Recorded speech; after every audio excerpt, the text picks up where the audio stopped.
My name is Dr. Ben Hinnant. I'd like to share some information about adolescent development, especially as it applies to teens and military families. In particular, I'd like to talk about teen decision-making, what roles peers and friends play, and adolescent risk-taking behavior. How did these things come together for the average teenager, and what might be unique about the experience of a teen living in a military family?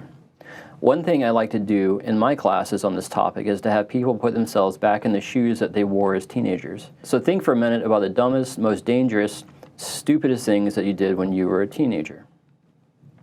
I'll give you a second. Okay, so when you think about some of those things that you did that were probably really dangerous or crazy and that probably could have landed you in the hospital, I want you to try and remember, who were you with and what were you thinking at the time? I'm guessing that a lot of people remember being with their friends or at least some other teenagers, if not their friends. Probably a lot of people don't remember what they were thinking when they did whatever dumb things, or maybe just remember that it was fun or exciting. Maybe some people remember that if they were around other teenagers, they did whatever dumb things to try and impress people or to get attention. About half of the deaths that occur in adolescence are due to unintentional injuries.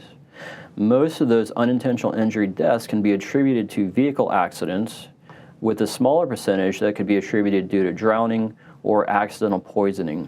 And so by accidental poisoning, I mean most typically alcohol or drug overdoses. In most cases, there are other teens present when these accidents happen. Importantly, these patterns aren't seen as strongly at other points in the lifespan. The link between peer presence and accidental injury or death is stronger during adolescence than at any other point in the lifespan. So in general, research tells us that teens are more likely to get into dangerous situations, get hurt, and do dumb things when there are other teens around. Why is this the case, and how might it apply especially to teens and military families? So peer pressure is social information from same-age individuals that encourages or discourages a person's behavior or opinions. Teenagers are especially sensitive to peer pressure for a few reasons. One is that adolescents are working through a lot of possible identities, who they think they are, who they want to be in the future, and who their friends want them to be right now. They're thinking of themselves and their social environments in ways that are a lot more complex than they did as children. This means that their self-identity is more in flux or changing than it was when they were younger, or than it will be when they're older. Another reason is that teenagers are transitioning environments. They're moving from middle school to high school, sometimes changing friend groups, fitting into new groups. They're starting to spend a lot less time with parents who provide oversight, while spending more time unsupervised in peer contexts. The combination of these two things, teens figuring out their identities, along with the transition to a lot more time spent with friends and peer groups unsupervised, provides some of the means, motive, and opportunity for engaging in risk-taking behavior. One really good piece of news is that from a historical perspective, teenagers today are a lot less likely to do as many dumb or dangerous things as compared to teenagers in the past. Nobody knows quite why that is, but however, we can see today that substance use behaviors increase during the teen years all the way through college age and then begin to level off. This image shows a best guess at the percentage of youth who have engaged in different kinds of alcohol use in the average past month. The orange bars denote any use. The blue bars denote binge alcohol use, which is defined as heavy use in one sitting, which means 4 or more drinks for females and 5 or more drinks for males in one sitting or one night. An example could be drinking a lot at a party. The yellow bars denote heavy consistent use, which is defined as 5 or more binge or heavy use episodes in the average past month. So now I'd like to switch gears just a little bit and talk in more detail about motive. And one of the interesting and unique things about adolescent development is happening in the brain. There are some super interesting theories about adolescent brain development that are informed by neuroscience. The overall summary of this work is that adolescent brains are especially sensitive to rewards, or the possibility of getting rewards, even if it means taking some risk. This picture shows a basic outline of the major parts of the reward system in the brain. There's a small region called the nucleus accumbens that is part of the ventral striatum and the basal ganglia and is well known for its role in responding to reward. A reward could be something concrete, like winning money, or it could be more abstract, like gaining positive attention or popularity from peers. Some research has shown that reward sensitivity peaks during adolescence, sometime between middle adolescence and age 20 or so. An interesting study showed that adolescents playing a driving game where they decided to stop at intersections with yellow lights, which were safe choices, or go through intersections with yellow lights, which were risky choices, were more likely to make a risky choice when they knew that their friends were watching them, as shown here. The brown bars show the percentage of risky choices of research participants in different age groups as they played the game alone, as compared to playing the game when a friend was watching them, as shown in the green bars.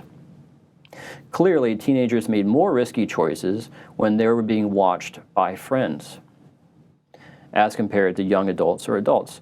While they were playing the game, they were also inside of an fMRI scanner to measure the blood flow in the brain as an index of brain activity. The researchers found that adolescents had the greatest activation in reward areas of the brain as compared to groups of research participants, other groups of research participants. You can see this here.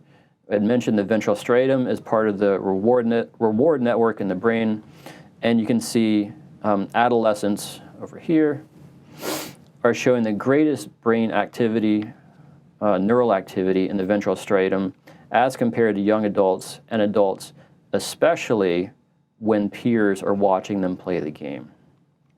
So to summarize, part of the motive for risk-taking behavior in adolescence seems to stem from the unique development that is happening in teen brains.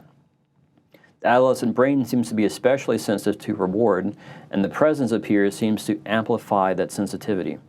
As mentioned earlier, there are other aspects of adolescent development that might be playing into the behavioral trends that we see during this period.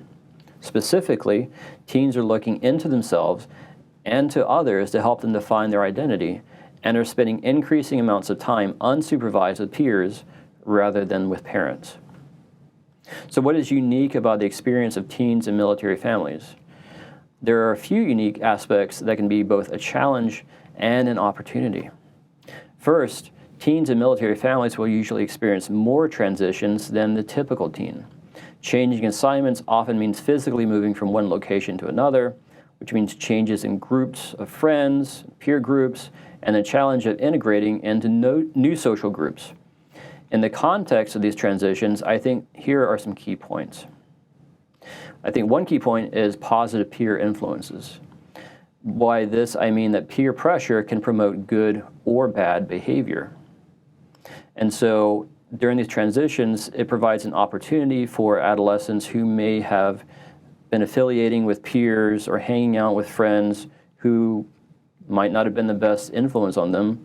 That transition provides the opportunity to integrate into peer groups that are more positive, more pro-social. The second point, I think, is matching opportunities to teens developing identities. So teenagers, as we mentioned earlier, are developing their identities, how they see themselves and how they want the world to see them. And part of that is by the activities that they engage in. So this could be sports clubs, it could be academic clubs, it could be art, it could be a lot of different things that adolescents are using to help form their self-identity. And so during these move transitions, I think it's an important and really good thing for parents to be on the lookout for opportunities for teens to integrate in the groups that match their interests and the things that help them to form their identities. A third point, I think, is that it's really important during these transitions to keep lines of communication open, and especially to keep these lines of communication positive. So there is a tendency for teenagers to sometimes, not surprisingly, withdraw from the family during times of stress. And a move or transition can be stressful for both the parents and the kids. And so it's really important to keep the lines of communication open and try to keep them positive as well.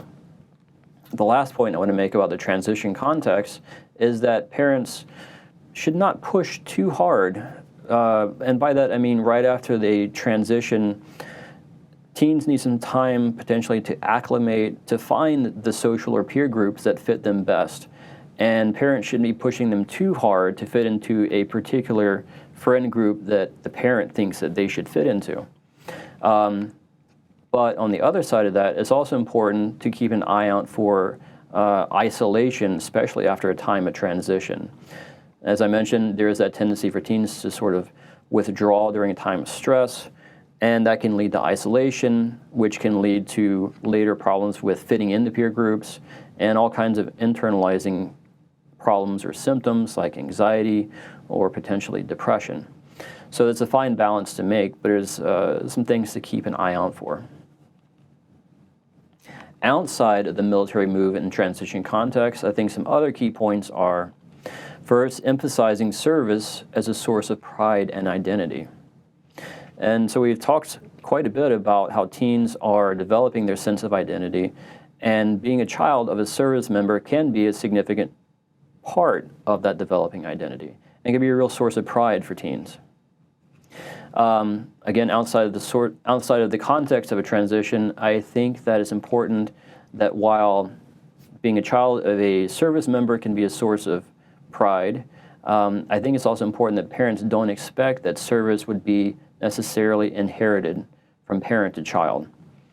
And then last, outside of the context of transitions, I think it's important that parents allow their teens to take risks, but with reasonable oversight. So teenagers, as we've sort of talked about, are socially and biologically sort of being pushed towards more risk-taking behavior during this developmental period. It's a perfectly normal thing, and most teens go through this. What can you do about it? Well, I think the best thing you can do about it is allow the teens to take risks, but in ways that those risks are oversight is provided, or the risks are sort of minimized.